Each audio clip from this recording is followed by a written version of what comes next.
ইউনিয়নের মতো তিনটা ভেটু দিয়েছিল, তা না হলে আমাদের দেশ স্বাধীন হতো কিনা সন্দেহ ছিল।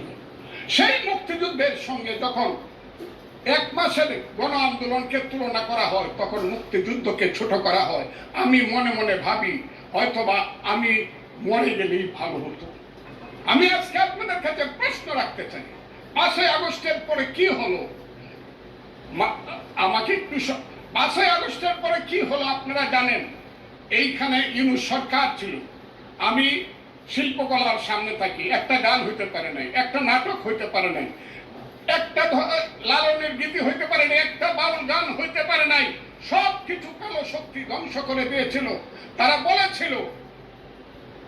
বলেছিল কোন মুক্তিযুদ্ধ হয় নাই, 47-এর যুদ্ধ হয়েছে, 48-এর যুদ্ধ হয়েছে, আর 71-এ গন্ডগোল হয়েছে।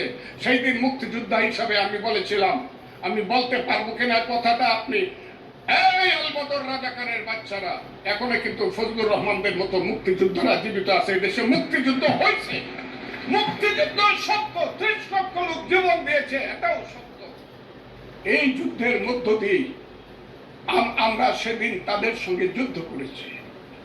আমার বাড়ির সামনে মব হয়েছে আমাকে হত্যা করার জন্য। সেদিন আমি আজকের পুলিশকে ধন্যবাদ দিব, আজকের মিলিটারিকে ধন্যবাদ দিব। 10 মিনিটের মধ্যে আমার বাড়ির সামনে তারা গিয়ে উপস্থিত হয়েছে আমাকে বাঁচানোর জন্য। অনেক চক্রান্তের মধ্য দিয়ে ইলেকশন হয়েছে।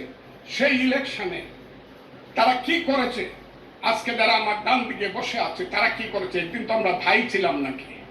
তারা যা করেছে সেটা কল্পনা করার মতো না। যত চক্রান্ত করেছে, সেই চক্রান্তের ভিতর দিয়ে যখন তারা প্রচার করতে শুরু করলো তারা বাংলায় 2/3 মেজরিটি পেয়ে তারা পাস করবে, আমি হতভাগা ফজলুর রহমান বলেছিলাম জামাত যদি মেজরিটি পায় তাহলে আমি 20 খাবো। এই কথাটা আমি বলেছিলাম, আমি 20 খাবো। হ্যাঁ, কথাটা সত্য, আমি বলে যাচ্ছি। এবং তারা কোনোদিন যুদ্ধে জয়লাভ করতে পারে না, রাজনৈতিক যুদ্ধে, কারণ তাদের পূর্বপুরুষ বাংলাদেশ চায় নাই। বাংলাদেশ যদি থাকে, এই বাংলায় শুধু বেলিচা মিলিয়ার জুই ফুল ফুটে না, এদেশে রক্ত গোলাপ, রক্ত জবা ফুটে।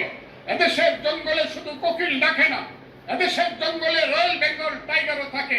যতদিন রয়্যাল বেঙ্গল টাইগার থাকবে, মুক্তিযোদ্ধা জিতবে, রাজাকার কোনোদিন এদেশে জয় লাভ করতে পারবে না। আমি চ্যালেঞ্জ করে বলে গেলাম। আমি আজকে আপনাদের সামনে আরো কিছু বলতাম, কিন্তু আমি টাইমটা দেখতে চাই, আরেকটা কথা বলতে চাই। আমি